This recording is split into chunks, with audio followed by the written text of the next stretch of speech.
formulations that go into place to brand it as success. And the business world often looks at success as financially successful, growth successful, how many employees do you have, X, Y. I always say, well, we only have 25 employees next to brand X's 500, but all 25 of my employees are happy. You know, we pay a living wage, we pay health care, it's a safe, healthy working environment.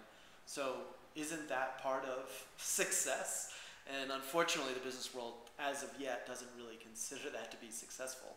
You know, it's like the government of Bhutan has a, instead of the gross, I forget. Gross national product, they have the gross national happiness. Happiness, right. So they're rating their success as a nation on how happy the culture is. And I read an article about 6 months ago that said, out of 200 nations rated in the world, the U.S., which is supposedly the wealthiest nation in the world and most diverse, is rated 63rd in happiness. In terms of happiness. In terms of happiness. Yeah. And, you know, who knows what the definition of happiness is to one person to another, but I'm thinking about these demons and I'm thinking, okay, the demons of the business world are definitely rooted in greed, money, and ego. Yeah. And if we can really see, if there's a practice that can show our leaders, the people that are leading these companies, how to feed these demons in a way that will dissolve them, and that growth is no longer a financial measurement, but growth is based on what is this business doing to make the world a better place? Mm-hmm. Is the source of the company's growth making its employees happy, having a safe working environment, always creating products that are displacing something in the world that might not be healthy or safe or non-toxic, or you know, are we doing these things? Because to me, that's where the true value of success comes from. Because, you know, on average, we're, you know, as humans, we're here for 72 years. So it's like, I always look at it as, what can we accomplish as entities in those 72 years to leave the world better than when we came here? I know it's like talked about a lot, but the way the corporate world has been set up is not to aid to that goal. No. It's aid to grow and create wealth and wealth and wealth. And, you know, as long as there's more money in the world somewhere else besides your banking account, where are you going to stop? You know, are you just going to keep growing and growing and growing until, you know, it's like Hungry Hungry Hippo and you have all the marbles? You know, it's like, shouldn't it be based on so many other things? And I'm curious to see what your thoughts are. You know, someone who but has a long-standing practice with this system of this practice of feeding your demons. I mean, how would you propose to the business world that we utilize these practices to change our definition of success? Yeah. So I think, as you said, you know, how would business be personified? And I think there's a key aspect there is that, you know, we think of, when we say, if we talk about the psyche of a person, you know, we're comfortable with that idea because it's tied in with our idea of self and ego and so forth. But if we talk about, we can also talk about the psyche of a business or a culture or even a community. There are these different levels or fields. And, you know, the field of consciousness that we are acting in is not limited by, I mean, it's not as, the boundary of the self is not as specific as what we tend to think. It's porous, and we constantly sharing, you know, with others in our field. So in a business culture, that group has a psyche, just like a person. So you can apply almost very directly, oftentimes, these principles to that of a business or a group with a specific goal in mind.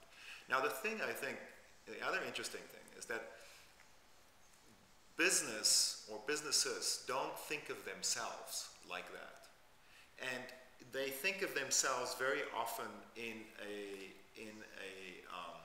a one-dimensional way, and that is growth, making money, in spite of or at the cost of the other competitors in the field and so forth. So immediately when you start thinking like that, there's a market, there's a size of the market, and I want to capture as much as possible of that. you basically have a competitive setup, right? It's about achievement.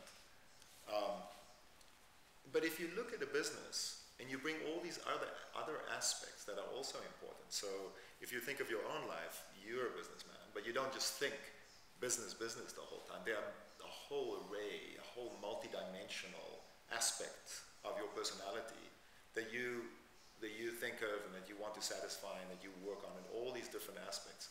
So if we bring that view to the business world, I mean, that's basically the essence of social responsibility, right? You can make money without being socially responsible.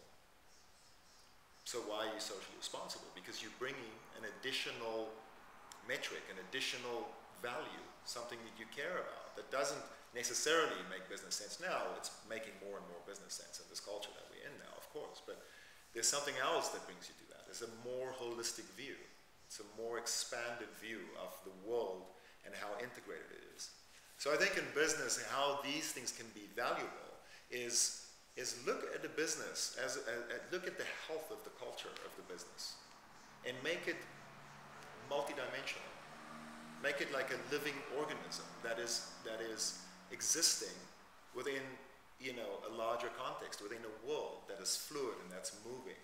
And your business is an organism within that, with the people within that. And so, like you said, to have 25 employees that are happy and that they feel that they're expressing themselves in their lives and they have that kind of thing is more valuable than having, you know, 500 employees and they all kind of, you know, salary slaves, or they think of themselves as that. But it's valuable to who? I mean, one of the things I was talking about last week with Skanda is we as humans generally at some point in our life, or at least I hope, we find out what truly makes us happy.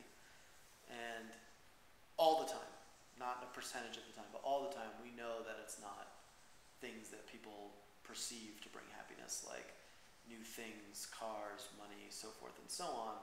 True happiness comes from a root of the true nature of humans. Love, acceptance,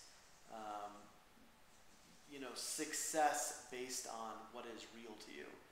And unfortunately, thousands of times through our lives, we definitely stray from doing the things that we actually know make us happy. And so when it comes to business, it's like, right now the triple bottom line, you know, the people, profits, planet model has been growing, but the way the business world perceives it as being successful is, hey, if you subscribe to a triple bottom line, your employees are going to be more happy, your turnover is going to be less, and therefore you're going to be more profitable. Mm-hmm. You know, I mean, Walmart has been doing a great job of telling everybody how much more money they're making for, you know, adding green processes to their business. But I look at it as a completely different angle, saying, why do we forget what actually makes us truly happy? Why do businesses look beyond happiness to qualify why you would add certain social and environmental ethics to your company? Why does it always come down to the dollar? And, you know, I'm a capitalist, and I have been for almost a decade now, and some might say for 2 decades, but I don't believe in making profit while others suffer.